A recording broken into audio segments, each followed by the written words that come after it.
আমার first of all হলো যে আমি আমার নিজস্ব একটা টিম আছে। যে টিমগুলো আপনারা অনেকেই জানেন ইতিমধ্যে, যে টিমগুলো আমাকে এখন একেবারে হোল ডে নিয়ে তারা আমাকে তৈরি করে। আমার ড্রেসের ম্যান ড্রেসকে তাকে আমার ডিজাইনটাকে বুঝিয়ে দিতে হয়, সেই ড্রেসম্যান করে ড্রেস রেডি।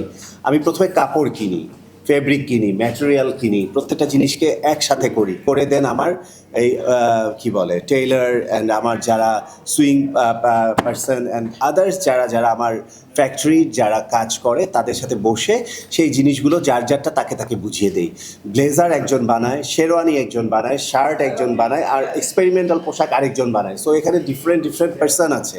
সো সেই পার্সনগুলোকে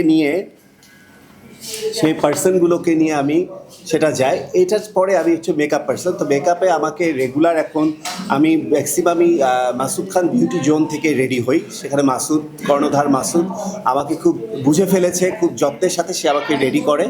তো এইভাবে করে আমার মেকআপ ড্রেসের একটা সব কিছু শেষ পরে আমার ফটোগ্রাফার মাহিন, আমার ভিডিও ম্যান, আমার আদার্স পার্সন, আমার ম্যানেজার, ইচ অ্যান্ড এভরিথিং, মানে এই টোটাল টিমটাকে নিয়ে সব কিছুকে কমপ্লিট করেই দেন আমি আপনাদের কাছে এসে হাজির হই। তো এটা তো একটু ডেকোরেট করা এবং অনেক বেশি অর্গানাইজড।